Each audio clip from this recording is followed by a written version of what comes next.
Today, for our educational moment, we take it sort of back to the beginning in a way. So I'm on week 6 of a series that I call The Basics of Being a Lutheran, and this week we're going to talk about how to share the peace.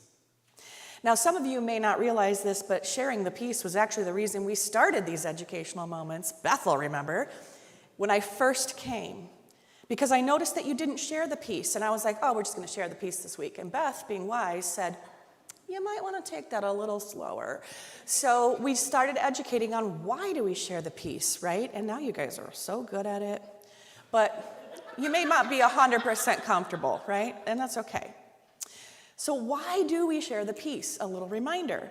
Sharing the peace is a preparation for communion. It's part of worship. It's a way that we can reconcile with each other and share Christ's peace. But it's important to remember it's Christ's peace, not our peace. And so now that you do it so well, we can always learn more, but here are a few more tips about sharing the peace. First, pay attention to each other's body language, and don't take offense if it seems like somebody isn't comfortable with the same amount of, contact that you are. If you don't want to shake hands, maybe you're sick, people are trying to be respectful. I always use my shaking hand and just do a little peace sign wave, and that's sort of a signal like, I'm sharing the peace, but we don't need to touch. For new folks, also pay attention, we want to be friendly, but we also don't want to overwhelm. So pay attention to body language. Are they sitting there like this?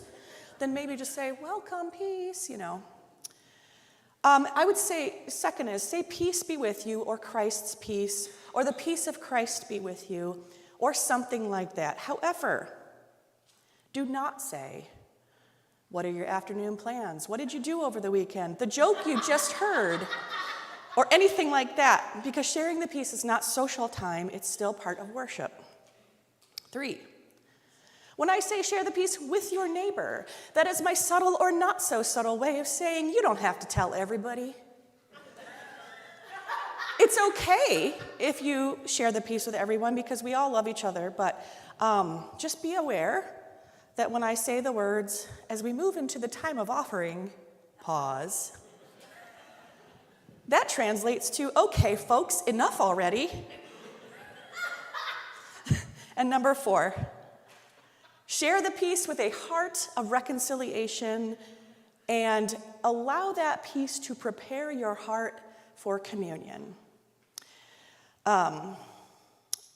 So this, of course, is our last of this series, and I will have a new series for you after Pentecost, maybe after Trinity Sunday, after a little bit of a break, that I think you'll also enjoy.